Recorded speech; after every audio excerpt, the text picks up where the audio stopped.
In this part of the country, the hard part isn't necessarily finding fish, it's getting there, getting yourself there, and then getting all your equipment there also.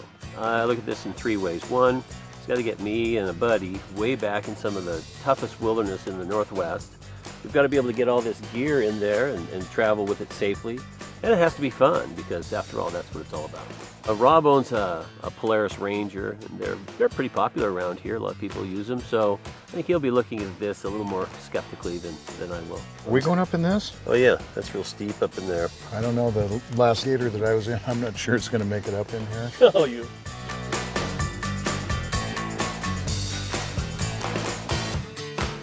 You have some experience? Yeah. Six-wheeler, I guess we'll see what's going to happen here.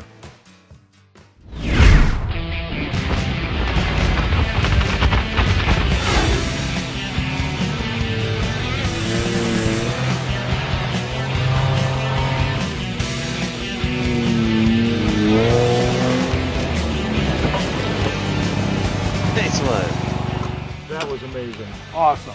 Coming up the hill, the ability to climb, the way it held the rocks as we came over them, going through the narrows, the way it fended off the brush, cornering ability, I was impressed. You know, from down below, you're looking at those giant boulders on that hill. I thought we'd kind of hit them and might even backflip over them, but they just crawl and climb, and then you don't even really feel them. You look at the size of the rocks and say, oh, we're going to scrape, and you don't even scrape. Unbelievable flow. Keep your speed, keep the steering. Where you think a log and rocks is a dead end, you just fly over it. It wasn't even really that hard. I mean, it looked almost impossible, but it's just smooth and easy. I think the only limit you have here is what your fear of going up something would be.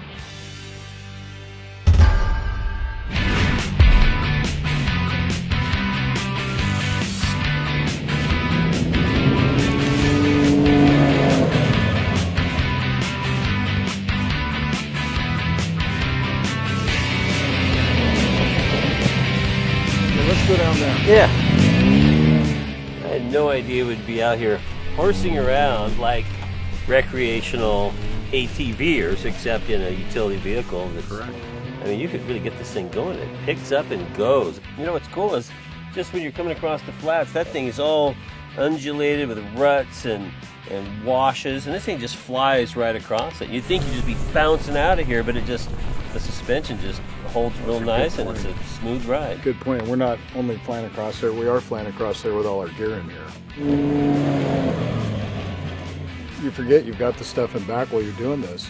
So it's almost like, you know, you're on a sport four-wheeler, you forget you've got carrying all this gear with you also and out doing that. Well, as I was telling Brent on it, I think it's a cross between really the Ranger, which I guess is more of the workhorse, and the Razor, which is their sport, and this does both those concepts that you'd want in a vehicle. It's amazing.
You know, when I got here, I assumed we would be using a utility vehicle.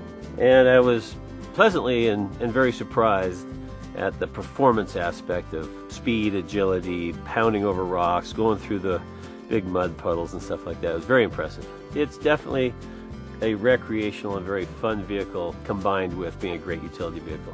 I have a friend who just bought the new Polaris 800, and I was just in it 3 weeks ago and drove it.